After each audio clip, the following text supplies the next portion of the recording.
The Las Vegas Raiders 2022 season was a disaster relative to what they expected to do entering the year. They made a blockbuster trade to acquire former quarterback Derek Carr's college teammate in Davante Adams, and were expected to win one, if not multiple, playoff games in the 2022 season. That was, of course, after losing in the wildcard round of the playoffs in 2021. And, well, that didn't happen, as they finished the year 6-11, and anytime there was hope, the Raiders raided it up and lost in just downright absurd fashion. They were 2-7 after a loss to the Jeff Saturday-led Colts, then won 3 games in a row to put them at 5-7, including back-to-back wins over playoff teams in Seattle and against the Chargers. And what did they do after that? You guessed it, they blew a double-digit fourth-quarter lead to the Baker Mayfield-led Rams to put them at 5-8 and effectively eliminate them from the postseason. And that kind of summarizes the Raiders' 2022 season, and this was just 48 hours after Baker Mayfield became a Ram. And even better for the Raiders last year, it was a primetime game.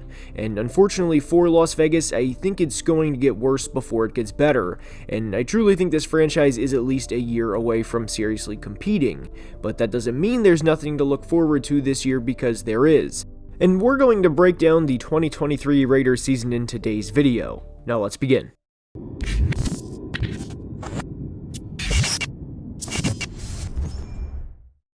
And we are starting today's video by establishing a couple of things about the Raiders this year. First off, I don't think even the most optimistic Raiders fans think they are winning the Super Bowl this year, given what this franchise has gone through over the past few years. And while I think the Raiders are going to wind up with a losing record, I don't think they are as hopeless as some people may think. Some people seriously think this is a 3 or 4 win roster, but they have some really great players on this team. Unfortunately, they are lacking at 2 of the most important positions in not just football, but all of sports, as Jimmy Garoppolo, like him, love him, hate him, whatever the case may be, is not an elite quarterback, and Josh McDaniels is certainly not an elite head coach. And this schedule at the beginning of the year is brutal for the Raiders, as 3 of their first 4 games are at Denver, at Buffalo, and in LA to play the Chargers. And I wouldn't be surprised at all if the Raiders even lose the lone home game they have, which is against the Steelers. Meaning, I don't think an 0-4 start is unrealistic for them. And as unfortunate as that may sound, I really like what Aiden O'Connell has been doing in the preseason so far, and I think the Raiders could have something there. So again, as crazy as this is going to sound, I would almost rather this team start out bad and have Aiden take over, or in the best case scenario, they win a few of those games and Jimmy does not play the best and Aiden takes over regardless. And I understand that the Raiders had to do something at the quarterback position after they released Derek Carr and after Jarrett Stidham signed with the Broncos, but signing Jimmy G to me was always a last gasp half-court heave, so they didn't have to trade multiple first-round picks to go up and get either CJ Stroud or Anthony Richardson in the draft.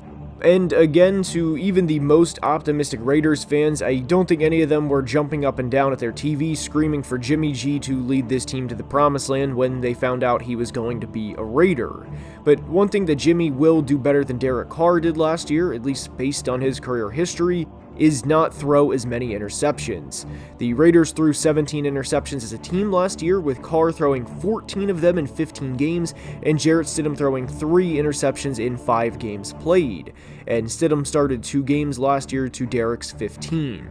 But there were times last year where Derek simply threw this team out of drives, and perhaps what was the ugliest interception of all was one that came against the Saints in a game where the Raiders would get shut out.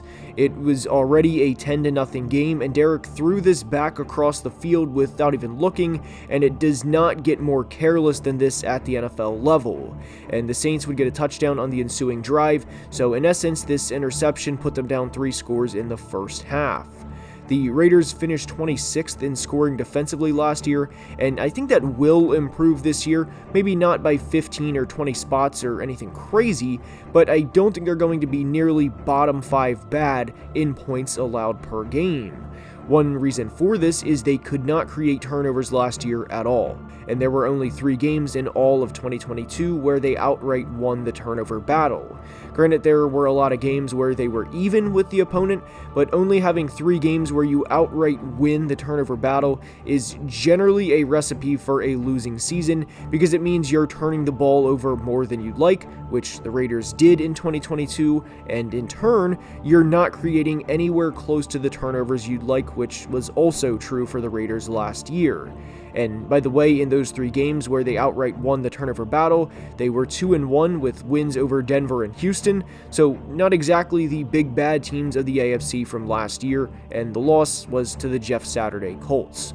But my biggest thing with the Raiders this year, and why I'm not a believer, at least for 2023 specifically, is I don't believe in Josh McDaniels. And I very much think anytime this team has a lead this year, and a team starts to scratch and claw its way back, I think there's going to be this collective "oh no" thought on the Raiders sideline and repeat a lot of what happened last year. This team was up 17-0 against the Jags and were giving them the business in the first half, in their stadium by the way, only to be outscored 27-3 the rest of the way and fly all the way across the country with their tails between their legs, in a loss that would put Las Vegas at 2-6 and push Jacksonville to 3-6 in what would give them the spark they needed to eventually win the AFC South. But positive spin, as it's not all doom and gloom with the Raiders, as I really like their future. If Aidan O'Connell does indeed start at some point this year, the supporting cast is incredible from a receiving standpoint, as Davante Adams is of course one of the best in all of football, and I will address the Josh Jacobs situation in a minute. But I love the Jakobi Meyers signing this offseason, and they still have Hunter Renfrow, and even brought in Austin Hooper on a cheap 1-year deal. This was with drafting who I thought was with the best overall tight end in Michael Mayer out of Notre Dame as well. So for O'Connell or Jimmy G, the weapons are not going to be a problem, and even despite the Raiders finishing with a 6-11 record last year, what some people may not realize is they finished 12th in points per game and put up 27 or more points in 7 of the 17 games last year.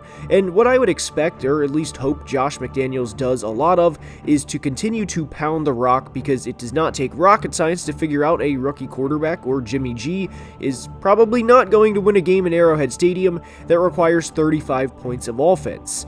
So what will the Raiders do to combat the big arm quarterbacks in their division and ultimately the conference? They're going to do a lot of what they did last year, which is run the football. And I know Josh Jacobs, as I record this, is not a happy camper, as he wants a long-term contract, and I don't blame him for wanting a long-term contract, but I can imagine him having 10 or so million in front of him and knowing how the running back market at the moment is and walking away from that. So having said that, it is worth noting the Raiders finished second in time of possession per drive last year and 4th in average plays per drive, meaning their goal is to keep the opposing defenses on the field as long as they can, so the other team's offense cannot score. I know that's crazy to say, but yes, in fact, that's what the Raiders did a lot of in 2022. And it would have worked had the defense been able to get off the field consistently, the Raiders defense, that is. Unfortunately, they ranked 25th in average time of possession per drive defensively and 28th in plays per drive defensively. So I do expect the Raiders this year to run the ball, and run the ball some more, with a lot of short passes to guys not named Davante Adams. Statistically speaking, it's not a bold or hot take to say I don't think Josh Jacobs will have another 2,000-yard total season, but I do think he'll get the rock quite often, and I really hope 2022 4th-rounder Zamir White is used more in 2023 than he was in 2022. And kind of on the same wavelength here, what Davante did last year was cook, and all year at that, and having back-to-back 100-catch, 1,500-yard, 14 touchdown seasons would be insane, or crazy, or pick any word you want here. But with the Raiders' increased supporting cast this year, and assuming they stay healthy of course, I do think Davante's numbers will drop a hair, as I think there will be a considerable amount of targets that go to Meyers, Renfrow, Hooper, Mayer, and of course, Josh Jacobs out of the backfield. And I honestly don't worry about this offense being able to hang with other teams throughout the 2023 season. And believe it or not, I don't think the Raiders' defense this year is going to be horrible either. I just think when push comes to shove and we get in the 4th quarter and late in games, Players are going to make plays, and I think this team will have a considerable amount of one-score losses this year. Because if what Aiden O'Connell has showed in the preseason, or even if this lights a fire underneath Jimmy and we get the best football of Jimmy's career, this team can hang with anybody. And again, I know it's the preseason, but putting up 34 points in back-to-back preseason games does not happen by accident. And I am recording this before the Cowboys game in week 3 of the preseason, so that could change. But the bottom line is, I think the Raiders this year will be a hell of a lot more competitive than what people initially think. And a big reason why I like the Raiders' future is they have a few good pieces in critical spots, and that's huge for any franchise. They, of course, have franchise left tackle Colton Miller, and of course have franchise pass rusher Maxx Crosby, who is one of the best pass rushers in the league, and Max is currently working on back-to-back years with 80-plus pressures. They also have Chandler Jones, who is now 33 years old and is starting to decline, but they drafted a physical freak at number 7 overall in Tyree Wilson.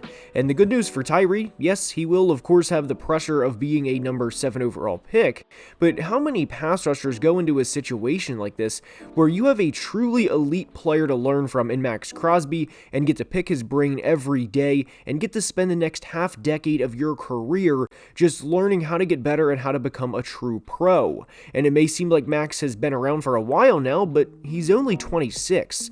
So conservatively speaking, if he stays healthy for the next few years and doesn't have any major injuries, in theory we should get at least 4 or 5 good years of Tyree and Maxx Crosby together. And I know Chandler Jones is aging, but when teams are throwing the ball against the Raiders this year in obvious passing situations, there is no opposing offensive line looking forward to defending these 3 guys. And granted, he is an older player now as he passed the dreaded 30-year-old mark, but Marcus Peters is on this team and he is a ball hawk.